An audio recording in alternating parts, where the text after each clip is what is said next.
저 싫으십니까? 자꾸 떨어지시는 것 같습니다. 예, 시작하겠습니다.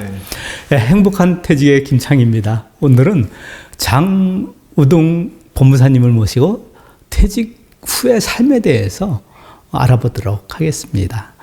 예, 장우동 법무사님 자기소개 잠깐 부탁드립니다. 안녕하세요, 여러분. 만나뵙게 돼서 반갑습니다. 저는 장우동 법무사라고 합니다. 법무사 사무실은 구로 디지털밸리 2호선 그 부근에 있습니다. 법무사님은 퇴직하신 지가 지금 얼마나 되셨습니까? 퇴직한 지가 벌써 한 2년 정도 되었네요. 퇴직하기 전에는 어떤 일을 하셨죠? 퇴직하기 전에는 공무원 생활했습니다. 공무원으로 한 30년 정도 근무하고 2년 전에 퇴직했습니다. 공무원 생활 하시다가 법무사로 오픈하신 건데, 그럼 어떤 업무 하시죠? 저는 검찰청에서 검찰 수사관으로 수사 업무를 주로 했습니다. 30년 동안. 좀 무서운 업무 하신 것 같습니다.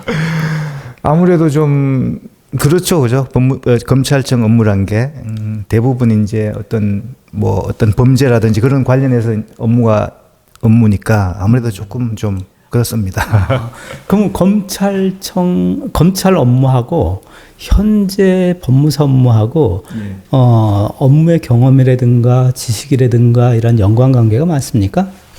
크게 관련성이 없다고도 할 수 있습니다. 말하자면 법무사 업무는 주로 민사 업무고 검찰청 업무는 형사 업무잖아요.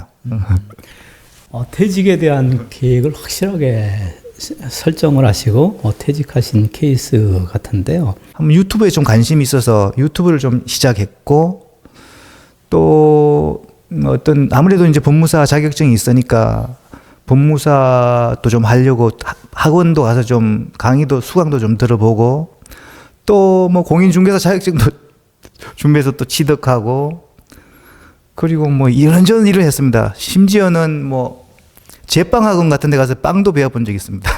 퇴직 후에 제과점을 해볼까 이런 생각도 하고, 하여튼 고민을 많이 했습니다, 저는. 그러면은 퇴직하기 전에 어떤 업무에 대한 거를 해보겠다. 제빵사를 해보겠다. 유튜브를 해보겠다. 법무사를 해보겠다. 여러 가지 중에서 현재 하고 계신 것이 법무사잖아요. 예. 만약 법무사를 안 하셨으면 어떤 거 하셨을 것 같습니까? 저는 만약에 법무사를 안 했다면 지금쯤 태국에서 아마 태국 여러 시골을 다니면서 유튜브를 하지 않았을까 그런 생각이 듭니다. 우리 법무사님 유튜브 채널이 태국하고 관련이 있는 것 같던데요. 채널 이름이 태국 아빠입니다. 태국 아빠. 주로 이제 태국 음식하고 태국 노래, 그리고 또 태국 사람들하고 인터뷰, 또 태국 사람들한테 한글을 가르치는 그런 컨텐츠. 그런 컨텐츠를 주로 하고 있습니다. 그럼 주 타켓이 한국 우리 구독자가 아니라 태국 분이 좀 많으시겠네요? 제 채널이 한 90% 이상은 태국 분들입니다. 구독자가. 전 세계에서 살고 계시는 태국 분들. 그러면은 다시 돌아가서 퇴직하신 이후에 가장 퇴직을 해서 좋더라 이런 부분은 어떤 거로 드실 수 있겠습니까? 공무원 생활 하시는 분들은 뭐 저하고 마찬가지겠지만 굉장히 좀 어떤 굴레에 딱 얽매인 그런, 알게 모르게 굉장히 좀 그런 게 있어요. 뭐 이렇게 좀 자유롭지 못한 그런 거. 뭐 행동 하나도 조심해야 되고, 이걸 하면 어떻게 뭐가 저촉되지 않나. 그러니까 뭐 떨어지는 낙엽도 조심하라고 했지 않습니까? 뭐 하기 전에는, 거죠. 그래서 항상 좀 자유롭지 못하고 마음이 좀 편하지 않았는데, 퇴직하고 나니까 어떤 자유로움이 하여튼 뭐 좋았던 것 같아요. 퇴직하고 나니까. 그럼 반대로 퇴직해서 또 힘든 것도 있지 않습니까? 뭐 저 같은 경우에는 퇴직하니까 경제적인 수입이 확 줄어서 좀 많이 힘들던데요.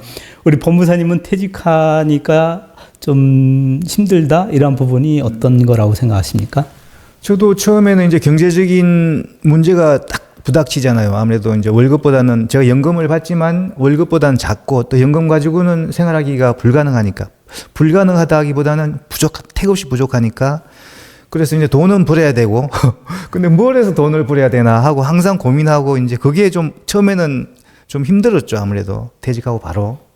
현재 법무사 업무 보면서 가장 보람에 남는 거 있습니까? 제가 하는 업무가 아무래도 개인 회생 파산 이란 업무니까 아무래도 이제 좀 그런 채무 관련해서 좀 고민이 많으신 분들 그런 분들을 도와드리고 그런 문제를 해결해 드리니까 거기에서 오는 그 보람은 있습니다. 왜냐하면 어려운 분들을 도와드리는 그런 업무니까 업무 자체가. 마지막으로 우리 후배 검찰 공무원님들한테 퇴직할 때 이러한 부분을 준비하니까 좋더라. 난 이런 부분을 준비할 걸. 뭐 이런 항목이 있을 것 같아요.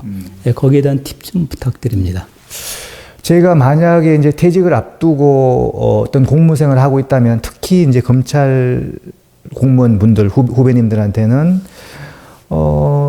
가급적이면은 퇴직하기 전 뭐 최소한 한 뭐 2, 3년 전부터는 어떤 목표를 설정하고 좀 준비를 좀 철저하게 하는 게 좋지 않을까. 그냥 막연히 퇴직하면 뭐가 되겠지 이런 것보다는 예를 들어서 뭐 법무사를 한다면 법무사 업무가 다양하잖아요. 예를 들어서 뭐 부동산 등기도 있고 법인 등기도 있고 어떤 송무도 있고 또 뭐 개인 회생 파산도 있고 다양한데 어떤 분야 나하고 맞는 분야가 어떤 분야일까라고 생각해보고 그 분야를 좀 집중적으로 공부해서 준비를 하는 게 좋지 않을까 그런 생각이 듭니다. 네. 그럼 후배 검찰 공무원분이 퇴직하기 전에 우리 선배님한테 연락해서 가면은 밥 사줍니까? 밥도 사드리고 커피도 사드리고 아마 궁금할 거예요. 이게 퇴직 후에 법무사를 하면 뭐 대부분 막연하거든요. 잘 몰라요. 업무에 대해서는. 그래서 막연할 겁니다. 아마 연락 주시면은 뭐 언제든지 하여튼 밥 사드리겠습니다. 오늘 시간 내주셔서 감사하고요. 예, 행복한 우리 퇴직을 위한 현재에 대한 것, 미래에 대한 것 준비해가면서 물론 이제 현재도 즐겁게 살아야 되겠죠. 예, 그렇지만 자기 삶의 일부는 미래를 위한 투자도 필요하지 않을까 이런 생각을 하게 됩니다. 예, 감사합니다.